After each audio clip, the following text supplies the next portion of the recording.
Break-in. On the night of October the 15th, 2014, I heard a bang on my roof at 2 am. My dad and I went up, so look what happened. We saw nothing but a handful of broken shingles and bent rain gutters.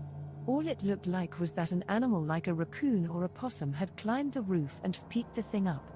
We went back to sleep and nothing happened after a few days. The only other thing was that a message came through my Reddit account. Here's the picture. It creeped me out. I sent the image to Reddit and blocked the account.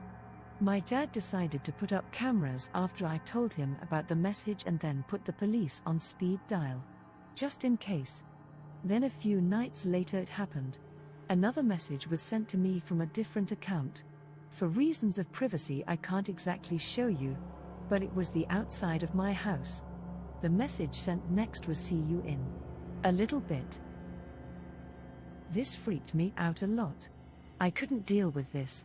I took a screenshot and deleted all my social media.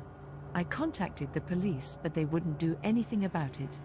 They said that it was probably just a prank, and even if it wasn't, they couldn't get the person who ran the account. So I waited out the next couple of nights trying to sleep. Then one night, I heard a noise from the kitchen downstairs and went to check it out.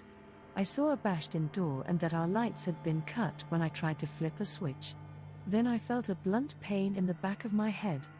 I woke up at my family's dining room table. I felt immense pain in my hands and feet.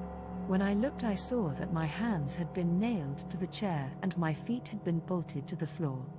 I looked up and saw my mom in front of me and my little sister to the right of me. My dad had been nailed into the table. I seemed to be the only person awake. A loud bang came from my left and I saw a man in a grey blood-stained trench coat and brown pants walk in through the bathroom door. He was fixing his hair and he sat down. The bang of him entering woke everyone else up. My sister started to scream loudly, and after a few seconds the man stood up and pulled out a gun. He then yelled, "Shut the f*** up right now." My sister continued to scream and cry and he walked over to her. He put the gun to her cheek and fired. The 2 holes on her face were bloody and the shot made my ears ring. Her screaming turned to a wet cough as my sister leaned over, choking on something in her mouth. She finally stopped when a large chunk of her tongue fell out of the holes in the side of her face. She tried to say something but it came out as gibberish. My dad was yelling through his gag and attempting to break the table when he tore his hands from the nails. He tried to lunge at the man but he shot my dad between the eyes, downing him instantly as he flopped back on the table like a rag doll. The man chuckled to himself quietly as he popped new bullets into his revolver. "1 down, 3 to go," he said, putting the gun to my mom's head as she began to cry. He laughed out loud as he took the gun from her head, almost doubling over in his evil cackle at the fear he was causing. "Look at you all," he said, motioning his gun around the entire table. "So scared," he continued.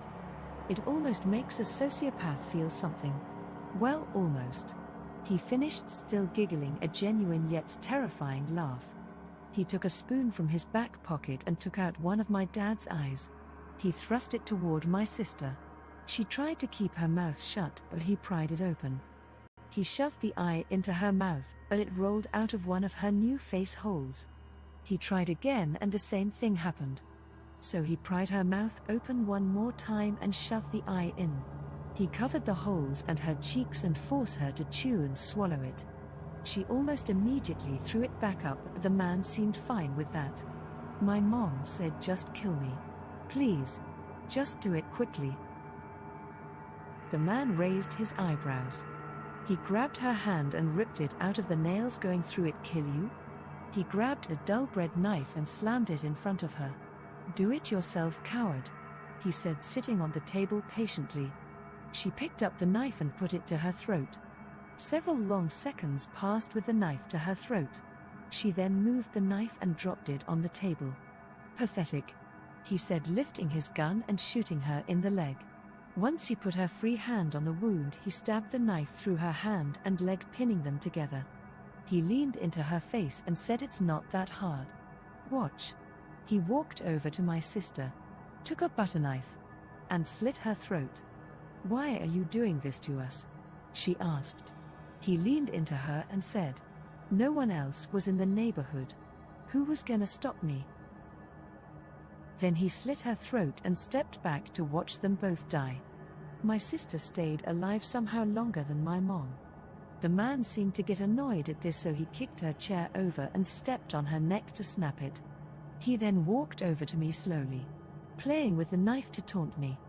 I then heard far away sirens that came closer with every second. "Well, I'm not gonna have enough time to kill you, but I can't leave you unmarked," he said, grabbing my right ring finger. With a pull and loud pop and crack, he broke my finger and with his bread knife in hand slowly began to saw it off. As soon as he did completely, he dropped the finger on the floor and turned it to paste with his foot. The cops smashed in and arrested him. A few weeks ago he was executed. It brought the memory back from its deep tomb in my subconscious. My therapist told me to write and share the story to get my mind off of it, and I thought, why not get some fake internet points? So I borrowed a friend's Reddit account and wrote my memory down. Thank you for reading it.